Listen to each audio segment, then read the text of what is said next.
Reset button Facebook সার্চের ক্ষেত্রে popular নাও ক্যাটাগরিতে চলে এসেছে। এমনকি টুইটারে যে হ্যাশট্যাগুলো এই মুহূর্তে বাংলাদেশে ট্রেন্ড করছে, এটি তার মাঝে অন্যতম।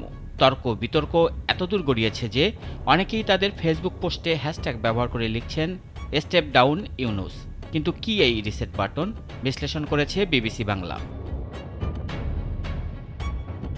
সাম্প্রতিক এক সাক্ষাৎকারে রিসেট বাটন নিয়ে কথা বলেন অন্তর্বর্তী সরকারের প্রধান উপদেষ্টা মোহাম্মদ ইউনূস। জাতিসংঘ সাধারণ পরিষদের ৭৯তম অধিবেশনে যোগ দিতে নিউ ইয়র্কে গিয়েছিলেন প্রধান উপদেষ্টা। সেখানে বসেই গত ২৭ সেপ্টেম্বর মার্কিন সংবাদ মাধ্যম ভয়েস অব আমেরিকাকে একটি সাক্ষাৎকার দেন তিনি।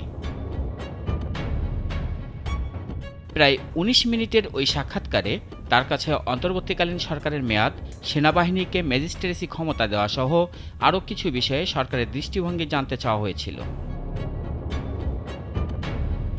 তেমনি একটি প্রসঙ্গ ছিল সরকার পতনের পর ধানমন্ডির ৩২ নম্বরে বাংলাদেশের প্রতিষ্ঠাতা রাষ্ট্রপতি শেখ মুজিবুর রহমানের যে বাড়িটি ছিল, যেটিকে পরবর্তীতে জাদুঘর বানানো হয়েছে, সেটিকে ধ্বংস করা হয়েছে। অন্তর্বর্তীকালীন সরকার দায়িত্ব গ্রহণের পর শোক দিবস হিসেবে ১৫ আগস্ট ছুটি বাতিল করা হয়েছে। শেখ মুজিবুর রহমানের বহু ভাস্কর্য ভেঙে ফেলা হয়েছে। উপস্থাপকের প্রশ্ন ছিল, এ নিয়ে সমালোচনা আছে। অনেকেই বলছেন বঙ্গবন্ধু শেখ মুজিবুর রহমানকে তার ফ্যাসিবাদের আইকন হিসাবে দেখছেন। দীর্ঘদিন ধরে বাংলাদেশের জাতির জনক হিসেবে বঙ্গবন্ধু শেখ মুজিবুর রহমান স্বীকৃত। এ ব্যাপারে আপনার দৃষ্টিভঙ্গি কি? কিন্তু ডক্টর ইউনূস উপস্থাপকের এই প্রশ্নের সরাসরি কোনো জবাব দেননি। জবাব না দিয়ে তিনি বরং উপস্থাপককে বললেন, আপনি পুরনো দিনের কথাবার্তা বলছেন। এর মাঝে একটা গণ অভ্যুত্থান হয়ে গেল। আপনার বোধহয় স্মরণে নেই, আপনি এমনভাবে কথা বলছেন যেন এসব ঘটনা ঘটেইনি। নতুন ভঙ্গিতে যা হচ্ছে সেটিকে দেখতে হবে তো। কত ছেলে প্রাণ দিল সেটা নিয়ে আপনার কোনো প্রশ্ন নাই। কেন প্রাণ দিল? তিনি পাল্টা প্রশ্ন করেন, বলেন, প্রথম স্বীকার করতে হবে যে ছাত্ররা বলেছে আমরা রিসেট বাটন পুশ করেছি। অতীত নিশ্চিতভাবে চলে গেছে। এখন নতুন ভঙ্গিতে আমরা গড়ে তুলব। দেশের মানুষও তা চায়। সেই নতুন ভঙ্গিতে গড়ে তোলার জন্য আমাদের সংস্কার করতে হবে। রিসেট বাটন প্রসঙ্গে আলোচনার সূত্রপাত তার এই মন্তব্য ঘিরেই। মাত্র ২ মাস আগে ক্ষমতাচ্যুত আওয়ামী লীগ সরকারের আমলে শেখ হাসিনা সরকারের পদত্যাগ চেয়ে সামাজিক মাধ্যমে একটি জনপ্রিয় হ্যাশট্যাগ ছিল স্টেপ ডাউন হাসিনা। তারপর প্রায় সকল শ্রেণী পেশার মানুষের প্রকাশ্য বা প্রচ্ছন্ন সমর্থন নিয়ে গত ৮ আগস্ট রাষ্ট্রপতির কাছে অন্তর্বর্তী সরকারের প্রধান উপদেষ্টা হিসাবে শপথ নেন ডক্টর মোহাম্মদ ইউনূস। কিন্তু ২ মাসেরও কম সময়ের মাঝে কি এমন হলো যে মোহাম্মদ ইউনূস এত তোপের মুখে পড়লেন? সামাজিক যোগাযোগ মাধ্যমে অনেকে প্রশ্ন করেছেন যে রিসেট বাটনে পুশ করলেই অতীত মুছে ফেলা যায় না।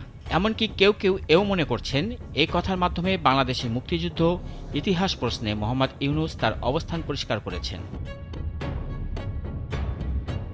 কারো কারো মতে এখানে কেবল একটি ভুল বোঝাবুঝি সৃষ্টি হয়েছে এবং এটিকে কেন্দ্র করে একদল মানুষ রাজনৈতিক ফায়দা লুটতে চাইছেন। ফেসবুকে এই মুহূর্তে রিসেট বাটন প্রসঙ্গে যেসব পোস্ট ছড়িয়ে পড়েছে সেগুলোর মাঝে অভিনেত্রী মেহের আফরোজ শাওনের এক লাইনের একটি পোস্ট অন্যতম। অনেকেই তার এই পোস্ট নিজ নিজ প্রোফাইলে শেয়ার করেছেন। শাওন তার দেওয়া পোস্টে কটাক্ষ করে শুধু প্রশ্ন করেছেন, রিসেট বাটনে চাপ দিলে নোবেল পুরস্কারের কি হবে?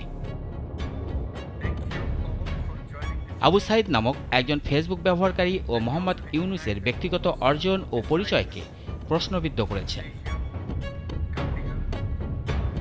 ব্রিটিশ শাসন, পাকিস্তানি শাসন, মুক্তিযুদ্ধ, বাংলাদেশের জন্ম, শেখ হাসিনা সরকারের সকল অতীত কর্মকাণ্ড মুছে গেছে কিনা এ প্রশ্নও রাখেন তিনি।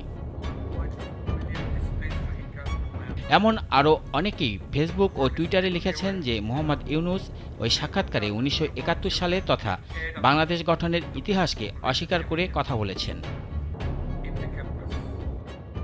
রিসেট বাটনের চাপ দেওয়া প্রসঙ্গে কথা বলেছেন লেখক তসলিমা নাসরিনও। তবে তার প্রশ্নটাই একটু ভিন্ন।